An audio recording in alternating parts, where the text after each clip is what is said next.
Chambéry Métropole, Cœur des Vosges, de retour sur le plateau de Savoie News durant la foire de Savoie.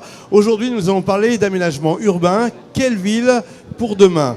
Pour en parler, nous réunissons Josiane Beau, première adjointe de la ville de Chambéry au rayonnement de la ville et de l'agglomération, urbanisme, transport, circulation et stationnement.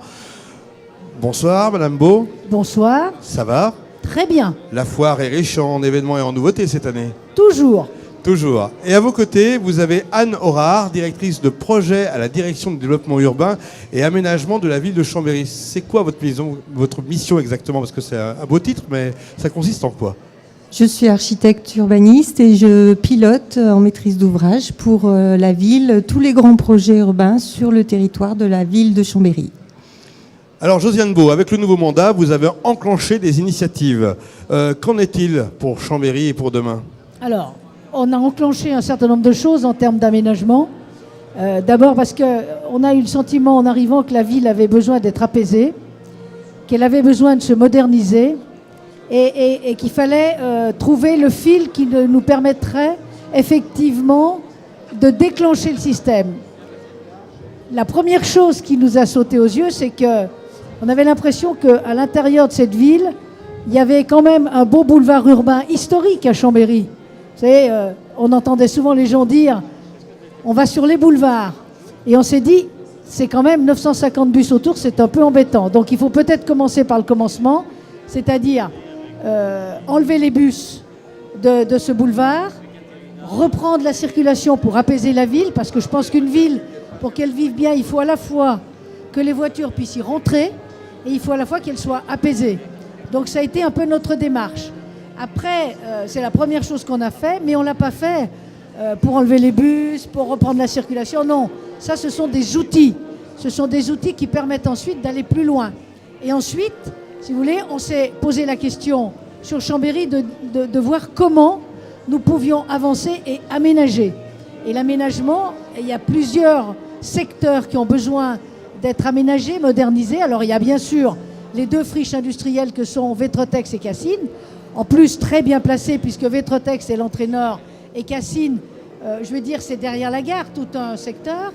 Et ensuite, il ne fallait pas oublier non plus ce secteur sauvegardé qui est en train de se dégrader à une grande vitesse. Donc voilà, c'était un peu ça.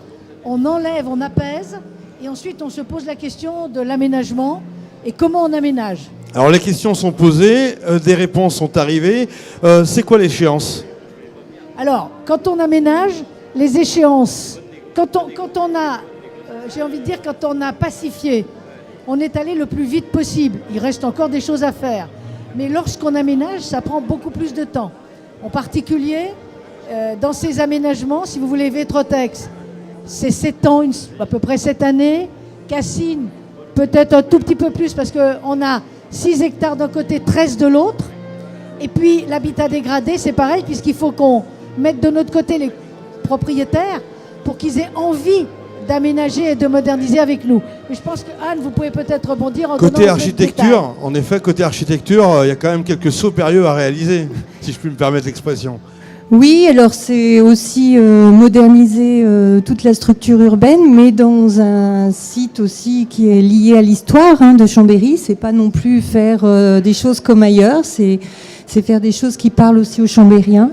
Donc on a des architectes urbanistes qui sont à l'œuvre. Ça va prendre un petit peu de temps, mais on va donner des signes.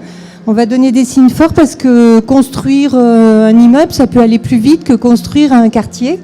Donc les choses sont bien avancées et on a fait déjà de la concertation sur Vétrotex. Donc voilà, dès milieu d'année 2018, il y a des choses qui vont voir le jour. Alors concrètement, qu'est-ce qui va simplifier la vie des Chambériens une fois ces travaux réalisés ? On a déjà des idées un peu plus précises et concrètes à dévoiler ? Alors, si vous voulez, le concept que nous souhaitons mettre en place et qui améliorera la vie des Chambériens, c'est faire un peu de densité, mais une densité moderne, pas une densité, les vieilles tours qu'on voyait qui faisaient X étages et qui étaient désagréables au possible. C'est plutôt une densité intégrée dans son paysage urbain avec le maximum, je veux dire, de verdure.